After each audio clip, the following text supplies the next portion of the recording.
I often start a video in the kitchen. That means I've just made a flask and I'm going fishing. I'll see you at the water's edge. I'm ready to cast out. Before I do though, it's my setup there. It's an Okuma reel. It's a barbel special rod, quiver tip rod. Works great though for this type of angling. I've got 6 pound Maxima Chameleon. It goes right the way through to the hook, size 12. Drennan Super Specialist, grain of corn, as you can see there.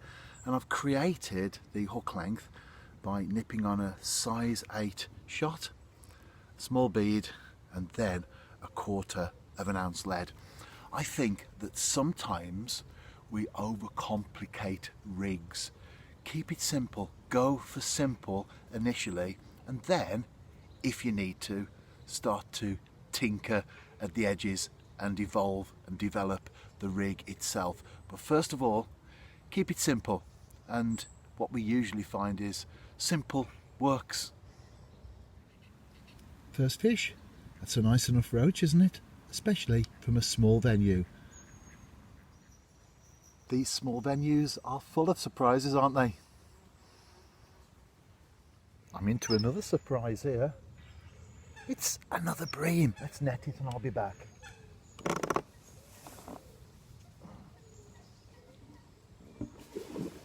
No, it's not, it's a tench.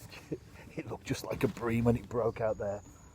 Right, I'll get this one on the mat and I'll show you properly. The reason why I thought it was a bream is because, well, as soon as I saw it in the water, just initially, the colours are very similar. However, it didn't fight. Now, tench normally go off, don't they? And head for the lilies. This one didn't, stayed in the open water, put up a little bit of resistance. Naturally, it's a decent enough fish. Another surprise, as I've said. I'm going to hazard a tench on this one. It's certainly got more fight than the previous fish and the one before it, which was a bream. Of course, hopefully I've got a good hold with a hook. Yes, it's a tench, and it really is this time. I've got the species right. It's pulling me back into the weed and the lilies, but I've got it out into open water now, and I'm firmly in the driving seat. Just the hook hold, that's all that's between me and netting the fish, and it's in the landing net. Right, as before, get this one on the unhooking mat. I've got this balanced, by the way, the phone on my rucksack, so obviously a little bit of a distorted image there. It's a nice enough tench, again, especially from a small pool. I'll be back. And in reference to the hook, I didn't have to take it out of the fish's mouth because it came out itself, and it was from the mesh that I released it. I'll tell you what, that was close.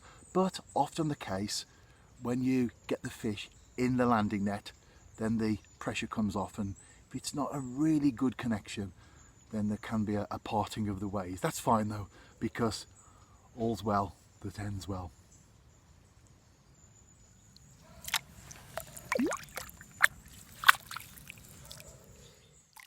I certainly enjoyed that session. I think I'll call the article Surprise, Surprise, because you never know what's in some of those little fished or even non-fished venues, do you? I have to mention my website. Well, yesterday or over the weekend, I published a couple of blog entries without videos, if you're watching this on YouTube, of course. And one of them was about grandparents, and I share some of my own memories and a few thoughts in there as well, inspirational ones. And also, along the same lines, an article or a blog entry titled Crisis, What Crisis? And it's all about not allowing negativity into your life. So if you're interested, you can check those out. I'm going to go for my morning run along the lane now, and then I'll be back to do my recordings for the slots on angling and Welsh football with Jeff Pearson for Bayside Radio, which will go out later this week. Shemai Jeff, Shemai Paub.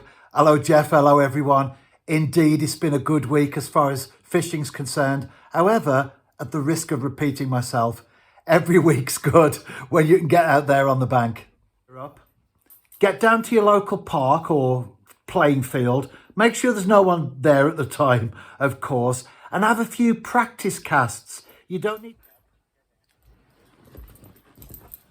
Well, Jeff, I think you get what you pay for, and that's a general principle in life, and certainly as far as angling gear is concerned. A tripod is an essential part of fishing, really, if you're going to do it on a regular basis. You've already found that out. You try to fish off the promenade and you sometimes get rocks in front of you. And of course, you have to wait for the sea to come in as well. If you've got a tripod, it means that you're much more flexible because you can go to the water's edge rather than waiting for the sea to come to you.